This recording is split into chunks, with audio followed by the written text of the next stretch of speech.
मित्रांनो, जरा असा विचार करा, की तुम्ही अशा एका जंगलात उभे आहात, जिथे दिवसा सुद्धा सूर्य दिसत नाही. चहूबाजूला दाट धुकं, अंगावर काटा आणणारा थंडावा आणि अचानक तुमच्या कानावर एक अनामिक आवाज पडतो. हे ठिकाण आहे भीमाशंकर. पण तुम्हाला माहिती आहे का, ज्या भीमा नदीच्या काठावर आपण फिरतो, तिचा जन्म साक्षात महादेवाच्या घामातून झालाय, की एका राक्षसाच्या रक्ताने? आजच्या या व्हिडिओमध्ये आपण भीमाशंकरचं एक असं रहस्य उलगडणार आहोत, जे ऐकून तुमचे डोळे विस्फारले जातील. इथे अशा कोणत्या अदृश्य शक्ती आहेत, ज्या रात्रीच्या वेळी मंदिरात येतात आणि एका हिंदू मंदिरात चक्क ख्रिश्चन घंटा काय करते? आजचा प्रवास खूपच थरारक होणार आहे. कारण आज आपण जाणार आहोत गुप्त भीमाशंकरच्या त्या गुहेत, जिथे आजही अनेक रहस्य दडलेले आहेत.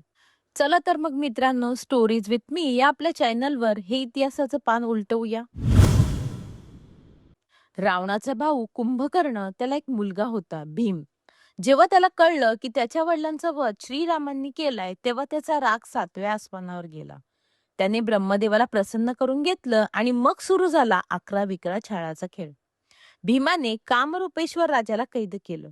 तो राजा शिवलिंगाची पूजा करायचा. भीमाने गर्जना केली, "कोण आहे तुझा शिव? दाखव मला." आणि त्याने आपल्या तलवारीचा वार थेट शिवलिंगावर केला. आणि मग जे घडलं त्याने पूर्ण पृथ्वी हादरली. शिवलिंगातून साक्षात महादेव प्रकट झाले. कडकडणाऱ्या विजा आणि महादेवाचा तो तिसरा डोळा. भीम राक्षस आणि शिव यांच्यात घनघोर युद्ध झालं. भीमाचा अंत झाला, पण युद्धाच्या त्या उष्णतेने महादेवाच्या अंगातून घामाच्या धारा वाहू लागल्या. म्हणतात की त्याच घामातून जन्म झाला भीमा नदीचा. पण काही जुन्या कथा अशा सांगतात की राक्षसाच्या रक्ताने ही नदी लाल झाली होती. आजही पावसाळ्यात इथलं पाणी पाहिलं की त्या शक्तीची जाणीव होते. आता थांबा. एका हिंदू मंदिरात ख्रिश्चन चिन्हे असलेली घंटा काय करते? हे ऐकून तुमचे डोकं चक्रावून जाईल. 1739 मध्ये जेव्हा पेशव्यांनी पोर्तुगीजांचा पराभव केला, तेव्हा शौर्याचे प्रतीक म्हणून ही घंटा तेथे लावण्यात आली. जेव्हा ही घंटा वाजते, तेव्हा तिचा आवाज मैलोनमैल दूर जातो. हे मिश्रण आहे मराठा इतिहास आणि आध्यात्मिक शक्तीचं.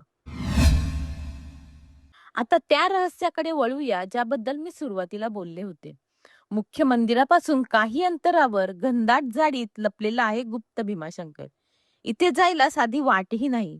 म्हणतात की इथे आजही मध्यरात्री काही अदृश्य शक्ती महादेवाची पूजा करायला येतात. इथल्या पाण्याचा उगम नक्की कुठून होतोय, आजही एक कोडं आहे. जे लोक इथं गेलेत त्यांना एक वेगळीच व्हायब्रेशन जाणवते. तुम्ही कधी तिथे गेले आहात का? हे कमेंटमध्ये मला नक्की सांगा. भीमाशंकर हे स्थान फक्त श्रद्धेचे केंद्र नाही, तर ते आपल्या पूर्वजांच्या पराक्रमाची आणि निसर्गाच्या चमत्काराची साक्ष आहे. जर तुम्हाला सह्याद्रीची ही रहस्य आवडली असतील, तर व्हिडिओला लाईक करा आणि स्टोरीज विथ मी या आपल्या चॅनलला आत्ताच सबस्क्राईब करा. कारण पुढच्या व्हिडिओमध्ये आपण जाणून घेणार आहोत 7व्या ज्योतिर्लिंगाबद्दल. तोपर्यंत हर हर महादेव. धन्यवाद.